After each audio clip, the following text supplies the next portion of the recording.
The Kansas City Chiefs just made a $20 million move days before free agency. Does that mean that they might draft a right tackle at number 9? Let's talk about that.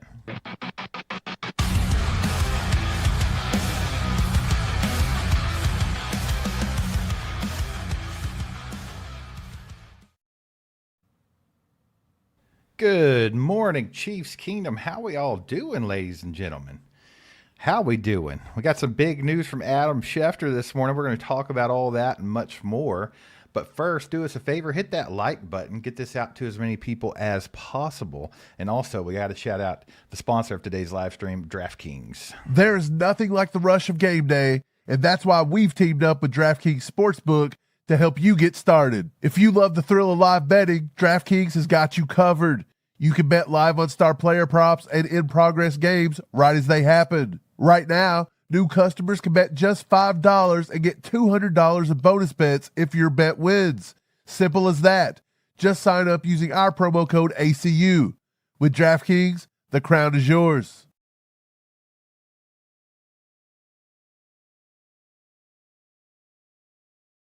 That's right, y'all. If you don't have DraftKings, download that bad boy. Use the promo code ACU while you're signing up so they'll know that we sent you their way.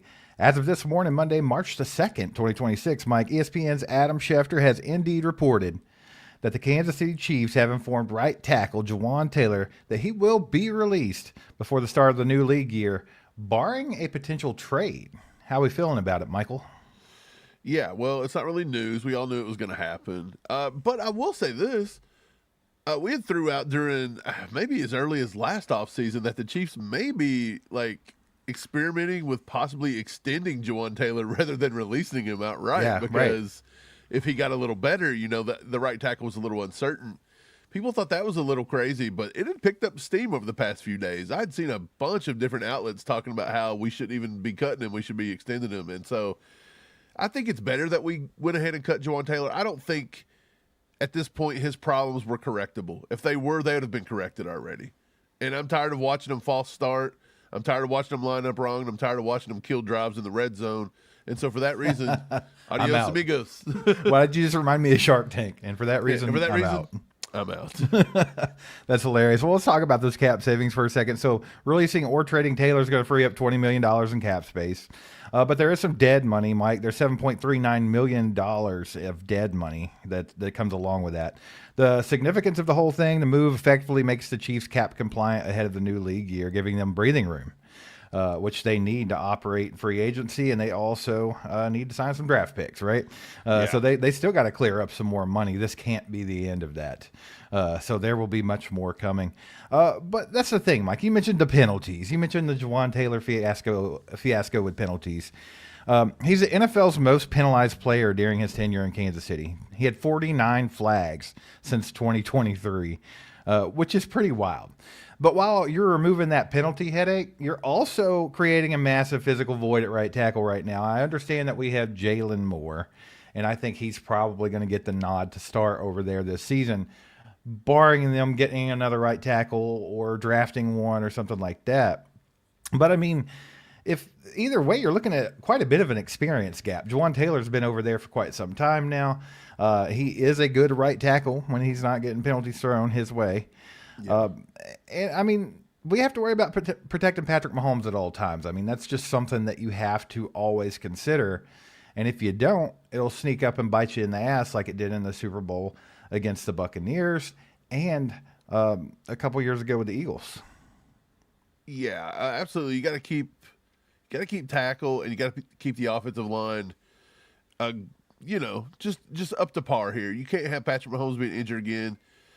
This is a critical year with him coming back from that injury. You cannot let a right tackle take over, in my opinion, that is going to be on a learning curve. That is a steep learning curve, because you can't have Mahomes taking shots. And honestly, it's not even about taking the shots. It's about constantly scrambling, 40 times from the pocket with all these cuts and all this other stuff. Like, it's just crazy. I think Jalen Moore is probably going to get the start, I would say, over Esapole. I would say that's probably the way it's going to roll right now. But I think both are serviceable. I guess you would look at right tackle. If you really want to consider right tackle in the first round, I think first round right tackle is crazy. I would probably punch a wall, maybe. Yeah. But it all depends on this too. You've got to look at 2027, and you're always building rosters a year or two ahead in a way. And so next year you really don't have much, and so maybe you could justify it by that if you were to get like a Francis Mauigoa fall to number 9, and I mean he is the best tackle in the entire draft. So I mean you could make that argument. I think Spencer Fano out of Utah, he's another first round. I've only got 4 guys with first round grades. And Fano, to me, doesn't have long enough arms to play here. Monroe Freeling out of Georgia, 6'7", 315. He's moving up. I think he's a better outside zone tackle than he is anybody else. So I think he would fit with us. And then Caden Proctor out of Alabama, who he's just a massive wall at 352 pounds. To me, that feels a little too much.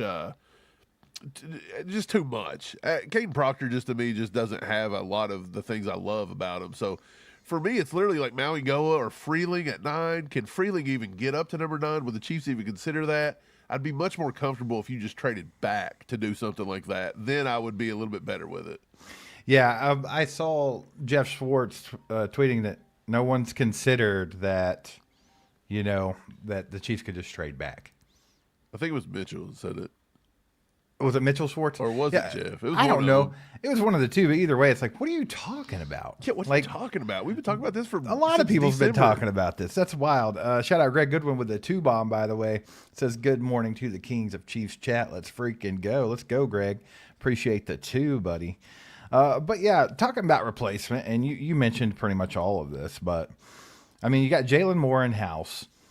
You know that he's going to be right tackle only if Josh Simmons is healthy, because Josh Simmons has left tackle locked down. You mentioned free agency for just a split second. I have seen the Chiefs connected to Braden Smith of the Colts, which is weird. Now it could work, but don't get me wrong. I've just not really been in the headspace of the Chiefs need to find a tackle in free agency or the draft. Now, offensive line depth, I'm always good with. But maybe there's something to that. He's kind of a value veteran, right? So if they decide to go that route, that could give them some veteran stability there. You mentioned the draft as well. The only names I've seen them really connected to, and by connected, I just mean basically anyone talking about it as far as, insider scouts, things like that. Francis Mauigoa, like you mentioned, I think that he is the top tier right tackle in this draft, obviously, as far as the prospect. I know you mentioned Monroe Freeling from Georgia. I feel like he's kind of a developmental high upside kind of guy, and I don't think he comes up very far in the draft. Obviously not top 10. I don't think any of them are going to go top 10. Blake Miller from Clemson. Did you mention him? He's kind of like a high floor senior. He's played significant snaps at right tackle, and he could be a safer pick at a later time in the draft. So that's really all I've seen about it. But either way, this is something that we knew was coming. It's something that everybody's excited about. I don't think there's one person in this chat that's upset that Jawan Taylor's not going to be a Chief next year. I don't think there's one. So I think this is a move that the Chiefs were going to make, and everyone knew it, and it's just part of it. I mean, here we are. We finally knocked that domino over. Yeah, I didn't mention Blake Miller. And you're right. We all knew this was going to happen. Blake Miller out of Clemson is pretty good. He's not a first-round pick. He might not even be a second-round pick. He's starting to move up a little bit. Blake Miller is like number 8 on my board right now. He's maybe a top 75 guy. Top 75, top 100, depending on how you like him. He could get to top 50 as well. I always give him a little bit back and forth. I think for me, you would start looking in round 2, pick 40. If he were to fall, I could see Caleb Lomu out of Utah, the other, Fano's running mate there, 6'6", 313.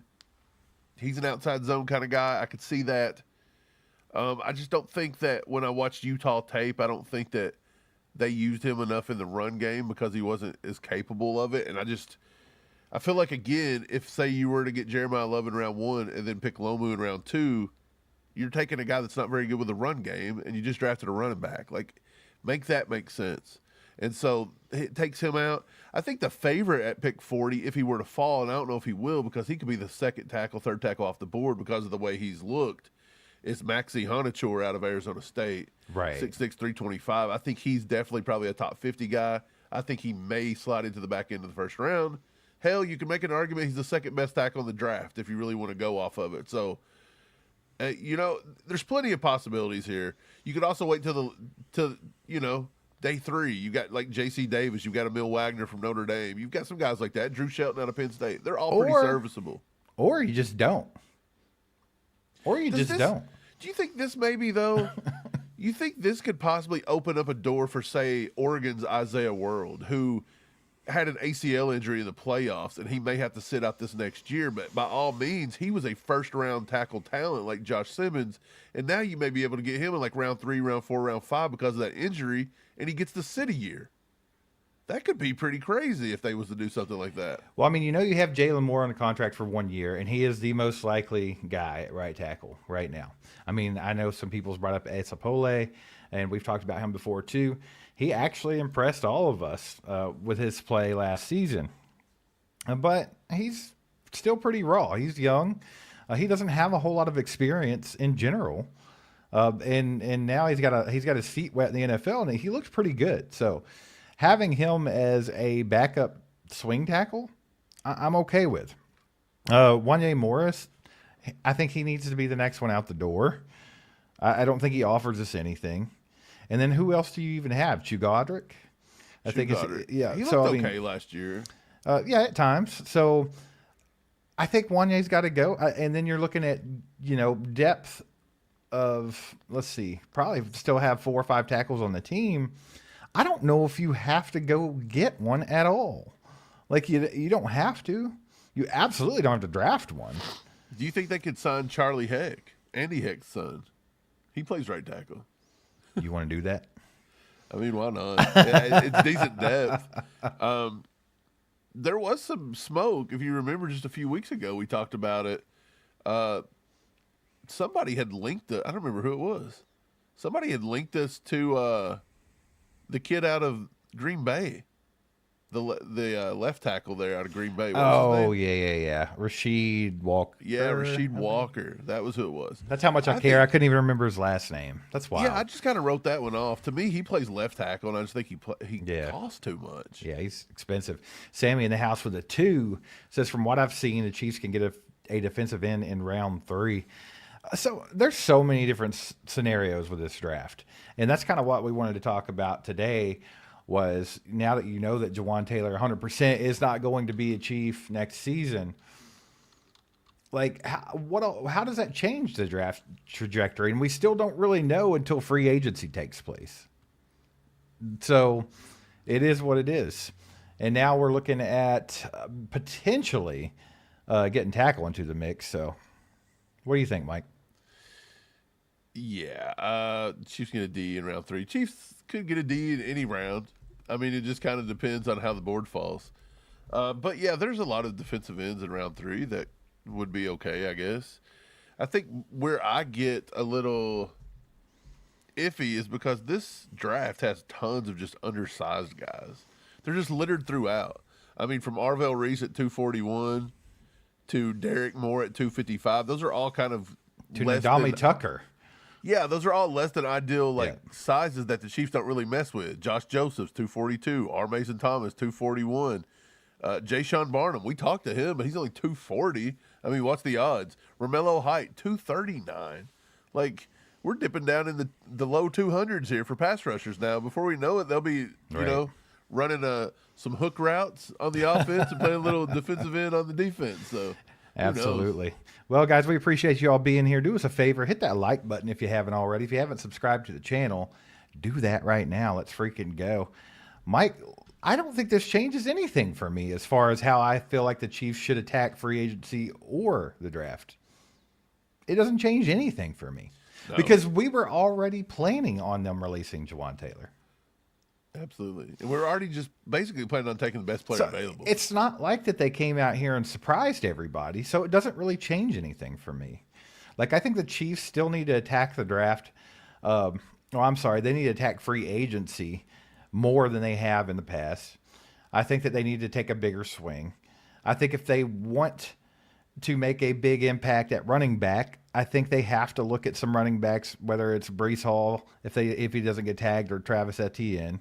I think you need to be looking at Boye Mafe or someone like that as as an edge rusher, and see what you can do. Because if you can land one or two of those guys, if you can free up enough money, then you open yourself up in the draft to take best player available or whatever you need to do. But there's so many more holes they got to fill. Mike, safety, tight end.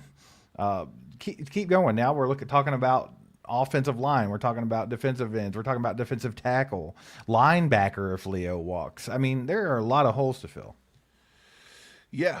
Ill Bill, our boy, says, how soon do y'all think Sadiq could go? I think that's now on the table here, in my opinion. I think Sadiq at number 9 is not out of the question anymore, especially if you were to have Reuben Bain, Jeremiah Love, maybe even Francis Mauangoa come off the board. Who knows? Like, there's got to be a few impact players there. Maybe Kenyon Sadiq's there. I've been saying, for me, he's one of the top 10 to 12 players in this entire draft that I would feel comfortable taking. Why not take him at 9? If nobody else is there, I don't know if I get too scared about it. Right. Yeah. I'm the same, dude. Like, Kelsey's not playing forever. It's like I wouldn't suggest it. I wouldn't suggest taking a tight end. No, I mean, I think it could be an overreach in a way. But if it happened, I wouldn't be hits, mad. Who cares where you take him? The only way I would be mad if they took Kenyon Sadiq at number 9 is if they passed up Jeremiah Love, Reuben Bain, David Bailey, or Caleb Downs. If they pass up any of those 4 people, I don't to take even Kenyon know if Sadiq, I get that irritated if they passed up David Bailey for him. Because I don't know how David Bailey fits in this defense, and we know he's a liability in the run game. So the league's starting to shift to a little bit more of a run game. Yeah, true. I guess I'm right there with you, but I had to put him in there because I feel like he's No, absolutely. I think people definitely would be a player. really pissed off. But I'm just saying, I think Sadiq could be making an argument for her. Yeah, I think so too. I mean, I could make a better argument for Kenyon Sadiq than I can for Carnell Tate, Mekhi Lemon, Definitely Jordan for guys Tyson. like Monroe Freeling or that's Caleb wild. Lomu. Come on now. Yeah, I agree. Sammy with a 2, Mike, says my board post combine is Love at 1, Downs at 2, and Styles at 3. Let's go. You got Jeremiah Love all the way at the top, huh? Let's go. Yeah, I think Downs is still the best player in the draft. Would you say? Yeah, I've got those switched. I've got Downs and then Love, but I mean, you can make an argument either way. Yeah, I ain't gonna think so. fight you on it. Yeah, absolutely. And Sonny Styles is a monster. Yeah, I haven't So. really committed to putting Sonny Styles as a top 5 player yet. That's just me kind of being lazy and not switching my draft board. Yeah. But I don't know if I will get there. I really don't. I mean, I've got him cruising right around like 8 to 9. Yeah. I don't know. It's hard for me to just put a linebacker, but I do think that if you thought he was going to be like what?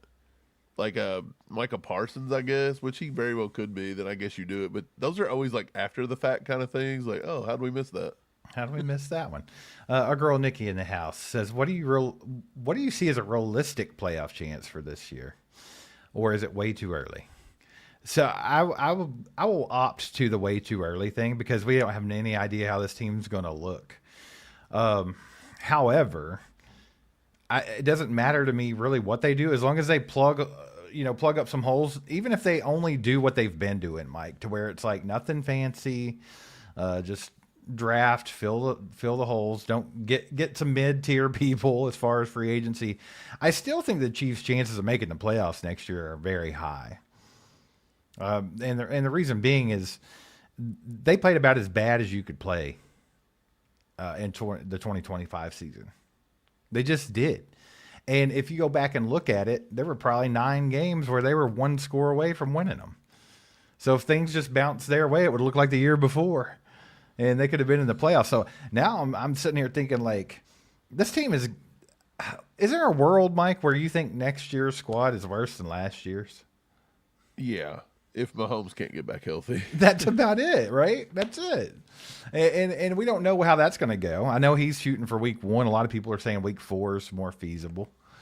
So we'll see how that goes. But I just think that the Chiefs they have a good chance, Nikki. I think it's like, it's the old saying that everybody's been saying for 8 years now. If you got Pat and you got Andy Reid, then you got a chance to get in the playoffs.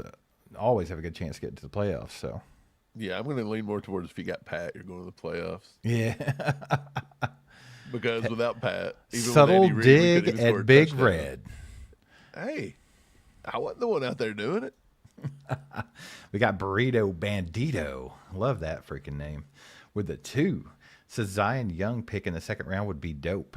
A lot of people are on board with that. So I don't hate it. Mike, do you see him as a top 40 pick, though? Zion Young. Yep. Right now, I have Zion Young at. God, I can't even find him. That's not a good sign, ladies and gents. No, I'm joking. He's sitting at. I can't. There's too much. He's sitting at my top. He's sitting at number 70. But that's not to say that he couldn't go in the second round. He absolutely could. Right. I'd like at 6'5", 262. He's right on the border of what Spags likes or he don't. He did draft Gelati. I think Gelati was between 263 and 265 last year, so he's right there. He did just recently have a DUI, I think, or DWI. He just recently got that, like, pretty soon. So he's got to answer to that. I'm sure he's probably did that at the combine a bunch. Yep. I would feel a little more comfortable taking him in round 3, but if he falls in round 2, I would be fine with it. Well, The Burrito problem is our Bandito, round 2 is so high, right? So now we're picking at like 40. Well, Burrito Bandito also suggests trading back and getting another pick and then using that. And, all that's possibilities. I absolutely think they could be a big player in trading back. I don't know what old Schwartz was thinking. Nobody's talked about the Chiefs trading. What do you mean? Yeah. What are you talking about? Of course people's talking about the Chiefs trading It's back. hard to see people when you're at your lunch table and you can't take a look around.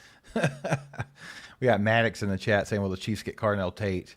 I think that's a long shot. I do. I think it's a long shot. I think there's other things to tackle other than first round wide receivers. Dude, did you see this last night? And I thought this was a crazy report. There was a podcast that come out of New York that said Chris Nimbley. I don't know who in the hell Chris Nimbley is, but he's supposed to be a guy that's in like front offices. And he said multiple league sources told him that Mekhi Lemon at the combine, his in-person interviews were a complete disaster. Well, that's not news. Well, this is private. Yeah, this isn't even that public crap he was doing. But it says nothing concrete as to exactly what the issues were that was reported. But all who spoke with Chris Nimbley agreed that Lemon did not come across the teams and GMs well. Now, is this a bunch of people in the late first round throwing smoke to try to get Mekhi Lemon to fall to the late first round? Or is this really an issue? I don't know, man. It might be. It might not be. It's not. Yeah, really it my was concern. creepy. Whatever it was creepy. Yeah, dude, something's a little bit off with that guy, and I think he got a lot of red flags slapped up beside his name. If you don't have a little crazy in your wide receiver one, what do you got? That's true, though. I mean, that means he could be good. You never know. Sammy with another 2 says we need a one-tech defensive tackle. We saw what happened a lot. Yeah, well, that's because you can't make a small pass rusher a fat run stuffer. Right, which is why we need a one tech. Like we've got So to. stupid. Maybe like the big citrus could do it. You ain't got to put weight on him.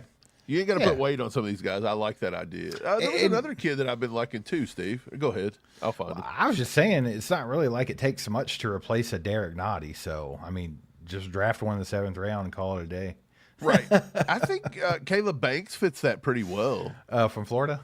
Yeah, I mean, at 335, he fits it pretty well. I honestly think Lee Hunter fits that very well, too. He could probably do it. But Big Citrus at 322 is pretty good. Darrell Jackson was getting a lot of hype out of Florida State. But there was somebody later on in the draft I was watching. Oh, it was the big kid out of Cincinnati. I kind of liked him a little bit. His name's Dante Corleone. I hope he pronounces it Corleone, just so you can be like, sure Don, it is, yeah. Don Corleone. I'm sure. Wait, his name's straight up Don Corleone? It's just now clicked to me. He's now figuring that out. It's early. Oh, Don Corleone out here at 340. That would be kind of fun, right? Let's go. Let's do it. Why not? We got a 2-bomb from Chief KT. What's up, Chief KT? Says if EB comes back and we drop in 30, is Andy fired? Man, so it's funny because back when we had Eric Bieniemy and there was the whole debacle where he couldn't get a head coaching job, a lot of people thought that he was going to be the successor to Andy Reid in Kansas City. Like that was the talk. Do you think they brought him back for just that, Mike? You think that's Maybe. why they pulled him back in here? Because they're like, well, maybe Andy don't have much longer. He might go ahead and retire. He might suck again this year, and we have to do something. I mean, I don't know, Chief KT. I don't think if the Chiefs play well this year, that means that they're gonna fire Andy. I don't think that. Do you think though it's an indictment on Andy Reid and the way he's been coaching in his offensive system? If he really did struggle all this time, and then as soon as Bieniemy comes back, the offense is magically fixed. Like to me, that don't look like Andy changed much. It just kind of looks like Andy brought back somebody that was better. I don't think it's an indictment. I think there's plenty of coaches out there that when they have, weak coordinators, it shows. It's like that's the thing. Now it was his decision to keep Matt Nagy around, so. I mean, you can fault him for that, but I don't think you can just outright be like, well, Andy sucks as a coach because he's only good if he's got a good offensive coordinator. Well, there's lots of teams that only have a good offense if they have a good offensive coordinator. So I don't know. It's just a weird thing. But I don't think if they play good, I don't think they're going to fire Andy. I don't see that happening. I think the only way he's gone is if they just suck again. No, Andy's going to be here until he retires. Yeah, I think so, I think too. that's pretty obvious. I think so, too. I mean, I think Clark Hunt's kind of made that obvious in a way. Yeah. Like they're connected at the hip. Clark Kent. Superman. Clark. Let's see. Michael in the chat says, dump Rice. He's Pac-Man Jones in red. Yeah, well, all kinds of weird stuff could happen. You never know. I mean, this is a weird offseason. Just so much could happen, Mike. So many different things could happen. So many different scenarios. There's so many different holes on the team that, like, it's hard to know who they're going to be, like, pigeonholing as far as draft prospects and things like that. It's just you have the storyline of Rashee Rice can't stay out of trouble.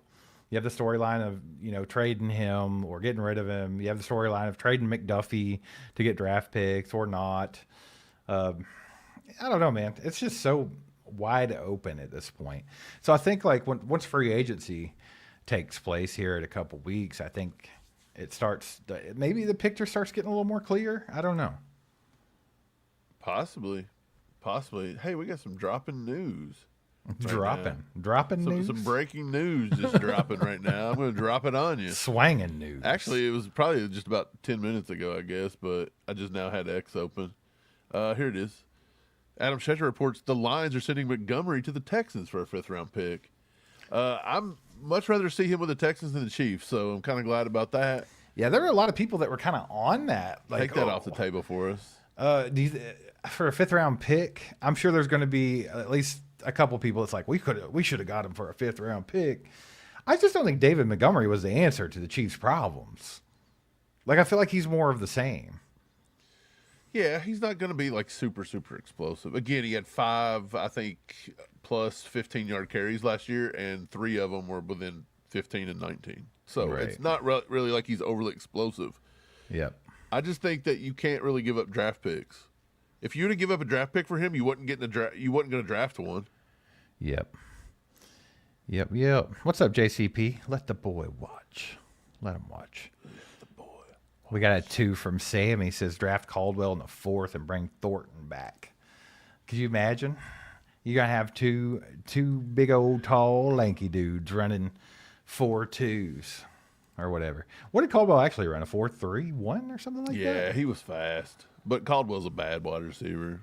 Yeah. I mean, he's fast, but he's bad. He's There's literally my number 30th. 30. What is he? 33? Hell, I don't even know. My rankings got messed up. It's out of order. Yeah. Why won't this type? Dennis says, watch tape. How many times was JT beat on the right side? Some. I mean, he definitely wasn't perfect, but I do think he's still one of the better, minus the flags. Like, you have to be disciplined, but he's still one of the better right tackles in the league. At least, say, he's top 10 easy. I just don't know if he still breaks the top 5. I don't know. He definitely had his problems. And he's not a great run blocker either. So I agree. I don't think that Clark. I'm sorry, I'm looking up Clark. I just got news that somebody retired from the NFL, a draft pick. So I'm trying to see who a it draft was. pick, Yeah, like a draft prospect. yeah, 100%. He retired. He just said, "You know what? I sucked so bad at the combine. I'm out." No, listen, it's a guy that I think you actually liked at one time. That's why I was looking at it. Do you remember the guy from UTSA that you kind of liked coming out a few years ago named DeCorian Clark? No. It was him, and there was another guy coming out at the same time. But he's a wide receiver, 24 years old. He just retired. He said he's not going to play football anymore. He's just done. It doesn't sound like he's been playing football. Well, he got an ACL injury, so Okay. he just quit afterwards. Yeah, But I don't that's know kinda who wild. that is. I don't know who that is. I think you would remember him if I No. could think of his running mate. There was another dude from UTSA. Yeah, and you kind wasn't of like them him. both. No, I just like the other one. I think. Oh, come on. I don't even know who that is, bro. I could see that name and I would be so confused. I don't know who that is. Let's see. Mickey says, how much of our running game woes are on the offensive line and what percentage of blame should they get? A little bit. I don't think they're bad in the run blocking. I think the schemes are bad. I'm not big on the way that the Chiefs decided to run the football, and I think that's why they brought Eric Bieniemy in to kind of restructure the run game, and obviously that's going to go hand in hand with Andy Heck and the offensive line and see what they can change up. I just think that, the play calling itself is not great. I think that the running game is super predictable. I think that the guys that we had back there, like Isaiah Pacheco, are just not what we needed for how they wanted to run the football. It was just a mess in general. And then on top of that, Andy just don't like to run the football. So I would give him a little bit of the piece of that. But, I think the offensive line is actually fairly good run blockers. If you look at the interior 3 guys, they're all insanely good run blockers. Talking about Trey Smith, Creed Humphrey, and Kingsley Suamataia. Josh Simmons is not a bad run blocker. So, we could have the discussion about Jalen Moore or whoever, but no, I don't think it's the offensive line, man. I think it's just been the scheme and the running backs, honestly. I think that's why there's such an emphasis on it this season or this offseason. Hey, we got an update on the Montgomery What are you trade. researching? What are you researching over here? Update on Montgomery. It's not a 5th round anymore. It's actually a 4th round pick. Juice Scruggs, offensive lineman, and a 7th round pick. That's too much. What the hell? That's too much. That's way too much. Why do the Texans always get like the David Montgomerys of the world? Like, remember they went and got what was the kid? The kid from Cincinnati. Oh, you talking about Joe Mixon? That's the best one they've got. Yeah, but I'm just saying. You go on back though. Who was the dude from that wasn't all that great at Buffalo? Something Singletary. Devin Singletary. Devin Singletary. They went and got him. It's like Did they have Nick Chubb last year for a little bit? Yeah, but was that them? I think so, but they always find the most mid running backs they can, and they go out and get them. They have to because they blew so much money on wide receivers and stuff trying to get, C.J. Stroud somebody. Yeah, Sammy with a 2 says Caldwell blocking downfield for J Love is my plan. So you like Caldwell for the blocking game. You want him in that MVS type role. I think that's what kept MVS around as long as he was, because he was actually a decent blocker. He didn't do a whole lot for us, but You know what's funny about Jeff Caldwell, though, Steve? what? Jeff Caldwell actually went to high school just right up the road from where I'm at right now, which is Right. kind of funny. He went to Butler. Okay. Butler's literally up by Roosters. Yeah. So I think it's funny. I've been hearing Jeff Caldwell's name for a few years, but people loved him here. But I think Butler had a pretty crappy football team. I would say Jeff he was probably the Caldwell best sounds player. like he would own a Like an junkyard. auto body shop. We were pretty close, weren't What'd we? you say? I said a junkyard. Yeah. It's Like come on he down definitely should have a button-up shirt with a circle with his name on it. You know what I'm saying? Like, no matter what it is, but that's how it Caldwell should and be. Sons. Does Does he got any children? Yeah, I don't No, know. look, I think he's a good football player. I think he absolutely helped himself with that the other day. I just don't even think he was the best wide receiver on his own team. And again, I thought Cyrus Allen was better, but Cyrus Allen's 5'11", 180. But at the same time, it's like, hey, you know. Dr. K4 Chief says, will we get a comp pick for Taylor next year if he ends up playing regularly for another team? I'd have to research that. I'm not for sure. Wow, Mike, are you looking into that? I can look at it. Yeah, sure. Dennis says Packers cut Emmanuel Wilson, running back. He's young, good, and cheap. Yeah, I mean, I just think that the Chiefs are beyond. They should be past the whole let's get a bargain bin running back. Like, I think that time has passed. Like, let's get a damn good running back and see how that helps Pat. I think that's where we're at here. Like, I want to see a big free agent signing. Like, Mike, I would say this. I've not even been, like, huge on the Chiefs have to have a great running back thing like the rest of the people have for, like, 2 years. But there's enough of that in me to where, like, if I don't see Breece Hall, Travis Etienne, or Jeremiah Love, I'm probably going to not be completely satisfied. You know what I'm saying? Like, we could still go get Jadarian Price. We could still go get, hell, even Mike Washington Jr. or, you know, any of those kids. And I'm still going to feel like there's too much. There's still a question mark at running back. You know what I'm saying? Yeah. Like, I feel like those three are the only ones that give me the warm and fuzzies that we might actually run the football. Because I talked about that last night on the live stream. I just think that Andy only runs the football when he has like an elite type running back. Like, he did it with Jamal Charles. He used Kareem Hunt his rookie season when he was breaking all kinds of records. He used LaShawn McCoy. But for the most part, if you don't have like some kind of big, like elite running back, he's not going to do it. He just won't do it. Yeah. To answer your question, no, the Chiefs will not receive compensatory picks if they release right tackle Jawan Taylor, according to NFL.com. They said because he is being released with time remaining on his contract, he still had a final year. He is a cap casualty, so the Chiefs cannot gain something by gaining something else. Yep.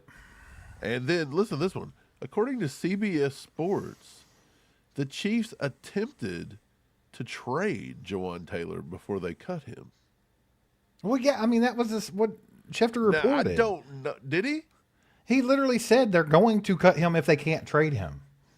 So nobody wanted him. I kind of wonder now what the Chiefs were asking for. I don't think that I don't think that process is over. They're still trying to trade him. Oh, so yeah, they've not exactly cut him just yet, but they're like in the process. So That's literally what they told him. They're going to cut him at the end of the. When's the new league March year start? 11th. So literally, like, Yeah. So if they don't trade him by March 11th, he's cut. That's what they've told him. okay, so that's what it's happening. So they didn't actually Yeah. cut him off the books today. Then No. Yes. So that makes sense. But dude, I wonder what they would ask for him. I think at this point you just take anything you can get, right? If you're going to cut him anyway. Yeah. You've let it be known that you're willing to cut him. So at this point, you trade him for a 7th round pick rather than just cutting him. Might as well. I mean, it doesn't change anything as far as the money saved or anything like that. So, I mean, yeah, absolutely. Someone might do that. It just really All depends. the Texans, they're willing to willy-nilly just throw out some picks. Let's see here. What are y'all doing, chat? Chiefs 63. Hollywood's a free agent.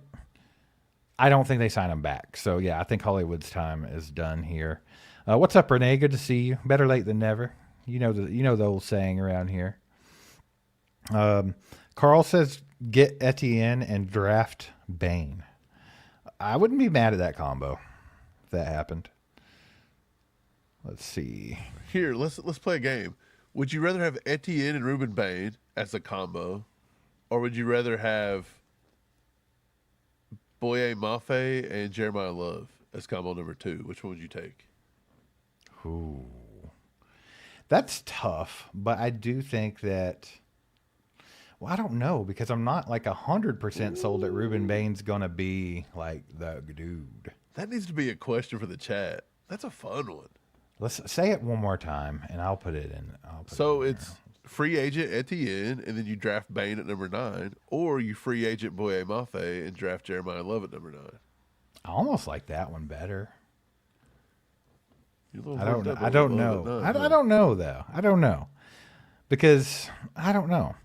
Like you're getting a question mark either way with Bain or Love. Yeah, I mean, I can't hit. I can't be like, let's give you the 2 best players in the world. Yeah, I know. Okay, so which combo would you rather have? That's a good question, actually. Chief KT says Etienne and Bain, and it ain't even close for him. Ain't even close. I mean, I'm kind of leaning that way. I think the other one's riskier, maybe. Okay, so it's Etienne. And I think that they both free agents, whether it be Etienne or Boye Mafe, that's the money's gonna be about the same. I would think because Mafe plays edge, you may even get higher money off of him, which is kind of wild. Yeah, I don't know. I put it in. I put a poll up though. Y'all vote on it. I want to see what y'all say. Ooh, I like it. I'll see what y'all say about it. Let's see here. Boom, boom. I love playing this game. I love playing the game of what ifs. And Steve, this is what me and you do when it comes to draft time. And people say, how do you guys hit picks a lot? We do this a lot. We'll say, look, would you rather have wide receiver at 1 or wide receiver at 40? And you flip it and you say, who could you get if you pass the top 3 wide receiver? Who could you get at 40? And then who could you get at, say, defensive end? And we'll do that a lot. And we'll be like, this combination is better than this combination. That's how we should target this. And I think that's fun to do because when you start throwing in random players like Kenyon Sadiq now, and you're like, would you like Kenyon Sadiq at number 9? And then blah, blah, blah. That gets a little wild, but it's always like fun to do. Yeah, true. Mickey says, yo, Steve, what player before pick number 9 could we trade up to get that would make the biggest impact, and what would it cost? Oh, that's a good question. I don't think there's anybody worth trading up for if you have to get into the top 5. I just think that will cost us too much. Like, to me, trading from 9 to, say, 4 is going to probably cost you at least a second-round pick, potentially a future first-round pick to get it that high. I can't do it for any of these guys. I would rather just take my chances and let the chips fall where they may and see who's there at number 9. If I had to do it, Mike, that's a good one. Help me here. If you had to trade up, though, if you were going to trade up to get somebody who you think would have the biggest impact, it'd have to be Jeremiah Love, right? Like, I think that's the one because everybody wants that game-breaking running back. So it's like, do we trade up and get him? Yeah. I mean, Brett Veach has shown that if he's fixated on a player, he'll trade up and get him. I mean, we saw that with Trent McDuffie. We saw that with Xavier Worthy. You could see them. It's a little far-fetched to think about, but it's not when you think about it. What if they were to really fall in love with, like, Peter Woods and then think that they need to go up to 7 to get him? Like, they've done weird stuff like that before. They do things like that. They do things like that. Plus, they know more about what other teams are looking at or who the rumor is they're going to get. And, like, sometimes it's not the players we think, and they'll make a move and trade up and take somebody. And you're like, why'd they trade up for him? They could have got him there. Well, maybe not, because they were hearing that this team and this team and this team were going to try to get him, or this team was going to trade up, or like, there's just so much more to it. They have such, so much more info than we do. So sometimes what they're doing doesn't make sense to us at surface level, but it does make sense. So I don't know. Do you think they make moves? Like, for example, the draft, we've already talked about, there's like 400, 500 kids you have to evaluate. You don't want to miss.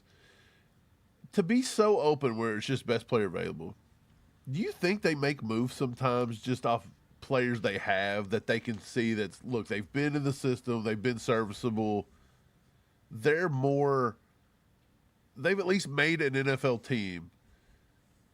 And do you think they keep certain players? Like, for example, let's just say they re-sign Josh Williams back, which would be really weird. But let's say that you keep McDuffie and you re-sign Josh Williams back just to keep a lot of faces familiar with the system.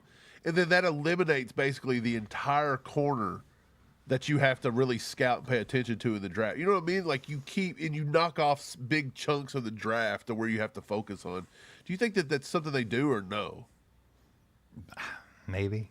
I don't Think know. about it. If you re-sign McDuffie, you don't have to scout and look at players like Brandon Cisse, Keith Abney. You don't really have to start looking at corners till like round 5. So it cuts your corners like in half.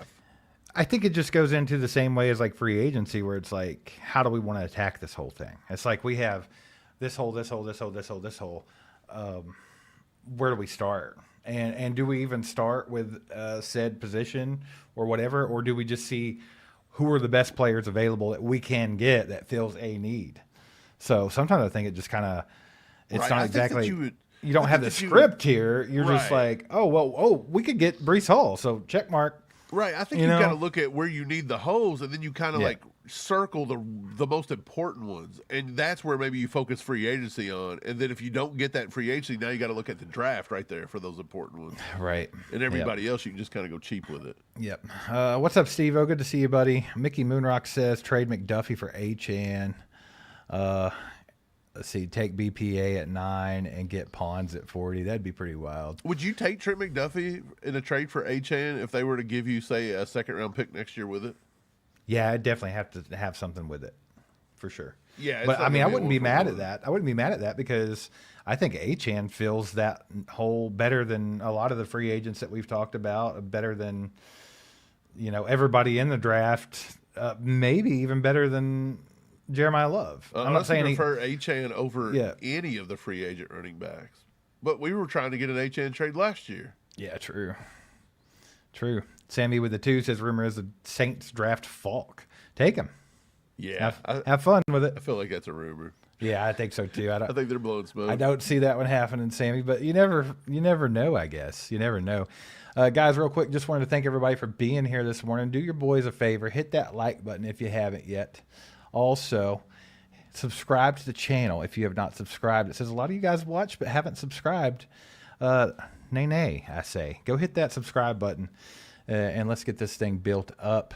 Real quick, just want to take a second to shout out Zarda for sponsoring today's live stream. We'll be right back. All right, y'all. Y'all got to check out our favorite Kansas City barbecue spot, the legendary Zarda Barbecue. They have 2 locations, one in Lenexa, one in Blue Springs. Get over there and get yourself an $11 lunch. We highly recommend Ashton Gelati Sandwich, the KC Takeaway. Get that bad boy with a side of baked beans and, chef's kiss. It doesn't get any better than that. And if you're feeling something a little different, you can grab their new wings. Those things are freaking amazing. And did I mention their sauce game is top tier? So get over to Zarda Barbecue because they're legend. Wait for it. Dairy. And let them know All Chiefed Up sent you their way. Wait for it, Mike. Wait for it. Let's go. I'm tired of waiting for a Zarda. I'd like to have some Zarda for lunch right now, actually. Me too. Yeah, man. So, Jawan Taylor, he gone. Yeah, He gone. You knew it was coming. I saw someone in the chat ask if we just go with Jalen Moore for right tackle this season. I think that makes the most sense. You got him under contract. You're already paying him a hefty little paycheck. So use him. To me, I don't think you run out and draft a right tackle at number 9. That seems too rich when you got too many other holes to fill. Now, if they were to be able to pull some crazy stuff off in free agency, Mike, and nab, say, Etienne and Boye Mafe, or Brees Hall and Boye Mafe, or some kind of combination where they handle 2 things, and then they turn around and extend Trent McDuffie or something wild. So you got like 3 holes filled. Do you then become a player of tackle at number 9? Or are you still looking at other things first? Well, again, I think you would look at tackle if you are not convinced that you have anything for 2027. Because, again, tackle's a premium position in this league, and if you can get one for a cheap price for 5 years, that's always a possibility. Because you don't want to pay $80 million and end up back in a Jawan Taylor situation, right? Even Jalen Moore cost a decent amount just to be a backup that's now going to turn into one. But you really don't know. I guess you can let Jalen Moore play out this year, and between him and Pole, however it works out, you could sign either of those long term. Jalen Moore's not that old. You could sign him for another 3 or 4 years after this, probably. Yeah. So Yeah. I don't know. I think there's enough. To me, there's enough depth at tackle in this draft that you could get like a Honichor or something, possibly at pick 40, that I would feel way more I actually comfortable like with. that. I like that a lot, actually. Shout out Austin Kimball with the 2. Let's freaking go. Thanks for the support, brother. That's freaking awesome. Mickey Moonrock said he's going to speak Achane into existence for the Chiefs. Let's see. Burrito Bandito says 11-9 would make him bust. Dude, The burrito's going to poll bust. has taken a massive turn. I gotta go One look at- side, I haven't even one looked. side was winning like 60-40, and now it's completely shifted Oh, back to comeback. 55-45. Total comeback. Yeah, I thought it was going to be a blowout when it first started after about 50 votes, and then the last 25 votes have completely swayed the whole So thing. Etienne and Bain are winning 56 to 44% right now over Mafe and Love. There's only 81 votes. So if you People are haven't still voted, voting, though. if you haven't voted, go vote on that poll because I want to see, and we'll close that before we get off here. Close that because I've got another option I want to put up against the winner. Seriously? We're closing it now, so you're just picking the winner. Okay, let's see. I'm not picking the winner. It's just getting out of control. You're it's All right. 12% in favor of Etienne Bain. Okay, I don't so think it's coming what are back. we doing now? I think option number 3 would be. Oh, this could be wild. So you got to put Etienne and Bain because they've got got it. I they've got got to it. hold up their title. Hey, who's going against them? What if you did say? Ooh, this could be fun. Who's the other free agent running back people? What if you put Rico Dowdle? No, I'm joking. Oh, come on, brother. I just wanted to say that. You talking about like Brees Hall or somebody? Put I think Brees Hall's too easy, and I think the other one's too easy there. I think Love's got to stay on the board because you've got to do your 9. You've got to have at least a running back here. So I you think need an maybe- edge rusher. Yeah, so maybe you go Love, and I kind of wanted to put Sadiq on the board and see how people love that one. What about, dude? I don't know. This It doesn't would make any never sense. I thought hold. you had something good. That's Yeah, why I you think- told me to do I this. think Etienne's And then you off. don't even Okay, have anything. Just go with Etienne Bain. I think that's the better one. Well, because I was going to put one up, but you got to realize, like you just said, if it's not Love or you would have to put up somebody like Brees Hall, or people's not going to love it. It's got to be a needle mover. Yeah, I mean that's where I'm at with it. What's going on, Ty? Ty in the house says, "What up?" We said bye, Felicia to Taylor. I actually caught a morning live. Much love, fam, and now I want Zarda for lunch too. Go get you some, Ty. Why not, brother? Appreciate you being a member. Good to see you. Hope you're doing well. You and the fam. Let's see. Trade back with the Bucks and draft Sadiq. Hey, you never know. You never know. All right, guys, we're going to be here for a few more minutes. If you have anything that you want to talk about, get it in the chat. Otherwise, me and Mike going to be dipping for the day. We got some things we got to take care of. So if you have any questions, make sure to get them in the chat here in the next couple of minutes. Ray says, who is older, Etienne or Hall? So you want to guess? I just got shocked when I just Etienne. researched this. Is Hall actually older than him? No, Etienne, but it's by Oh, a yeah. pretty large margin. Yeah, I think Etienne's, 28? Etienne's 27 and Brees Okay. Hall's 24. Yeah, I knew that was a pretty big gap. I thought they were closer than that. I thought it was like 2 years maybe, or maybe a year and a half, and it was like 3 years. Sorry, I didn't mean to do that. Yeah. 3 years. That's crazy. Yeah. Pretty wild. I kind of knew that, though. I know Brees Hall was younger than you think. Rich says, glad they released Taylor. Too much money from him from day one, just like you guys said the day they signed him. We try to tell people. Rich, sometimes, Rich he knows ball. Rich knows ball. We try to tell everybody, but they don't want to listen. Julia says, hugs for Stella and Sir Charles. Yeah. We'll pass that along. Stella's been eating pup cups every day, Steve. I've got to get her on a little diet here. She's about to... Mike's making Stella fat. He's feeding her McDonald's French fries and pup cups. She got a free meatball for her birthday. What if that was our only diet? It kind of is. She no, eats it's cat not. food. What? Why? Stella. She don't like dog food. She eats cat food. That's she thinks she's a strange. cat. Okay. Mickey Moonrock says my fat ass is having salad for lunch again. Hey, take a day off from the salad and go to Zarda. Get you some burnt ends. I've realized that, Steve. I've realized that if you Treat really want yourself. If you want to watch your weight, but you still want to eat something that tastes okay, if you're like an Arby's person, Arby's is good for that. Is it? It really is, man. Just stack on a bunch of roast beef. Yeah, roast beef's so good for you. Like I'll get like a half-pound roast beef. It's good for you. It can't just, be. Just switch your bun out there. They give you like a 400-calorie bun. Just switch that. Go buy a bun at the store for like 100 calories and just switch it out, and you're good to go. You can eat all of it you want. You'll throw up before you. Unless you're watching your calories. sodium intake, and then you don't want to do that. You ain't worried about sodium. If you got high-functioning kidneys, you ain't got to worry about it. Dr. Mike said so. Not medical advice. All right, guys, do us a favor. Hit that like button on the way out if you haven't already. Subscribe to the channel if you haven't already. Shout out Zarda Barbecue for sponsoring today's live stream. Also, shout out DraftKings. If you don't have it, download it. Use that promo code ACU. And we'll catch you next time. Go Chiefs. Get wild.